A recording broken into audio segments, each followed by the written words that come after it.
À l'aube du XXIe siècle, une histoire qui prouve que des morceaux du Moyen-Âge demeurent accrochés à notre société industrielle. Cela se passe en Allemagne, où les sorcières, les vraies, balais et chapeaux pointus, font fortune. Elles ont d'ailleurs tout l'attirail habituel, puisque cela va du grimoire au crapaud. Mais cela ne plaît pas à un pasteur qui vient de porter plainte en utilisant pour cela les ressources diaboliques de la loi. Michel Meyer. Provoquer la mort à distance à travers un rituel satanique, une messe noire. Venue de la nuit des temps, ces pratiques restent en vigueur en Allemagne, dans les campagnes de l'une des premières puissances industrielles du monde. Ulla von Bernus, grande prêtresse de Satan, accepte ce genre de mission contre un honoraire de 60 000 de nos francs. Pour moins cher, environ 10 000 francs, elle intercède auprès de ses démons pour ses clients, dans des affaires de santé, de divorce ou de procès entre voisins. Son rituel de mort, service haut de gamme, a cependant froissé un homme d'église bavarois. Pour le pasteur Sommerauer, il ne s'agit plus de voyance, mais d'une volonté de tuer.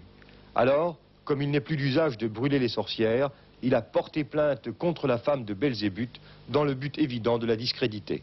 Ou elle peut tuer, inciter au meurtre, et c'est une criminelle, ou elle bidonne, et c'est de l'abus de confiance. Je veux la mettre au pied du mur, affirme notre pasteur, il faut qu'elle annonce la couleur.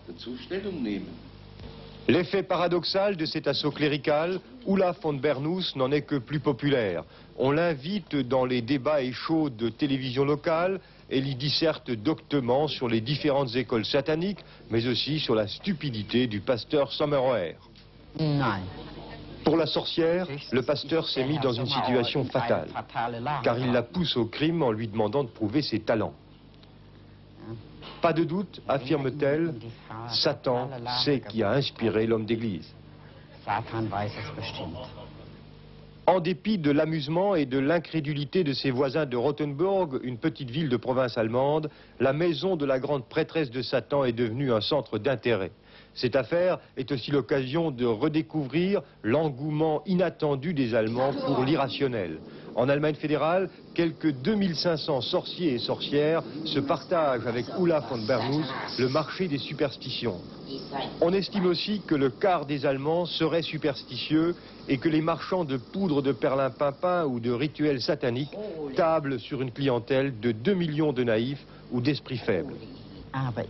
Reste que vraisemblablement fatiguée par ses propres démons, Ulla signale des velléités de retraite. Elle préfère de plus en plus la roulette des casinos au satanisme. Les gains de jeu ne sont pas imposables, avoue-t-elle d'un air faussement angélique.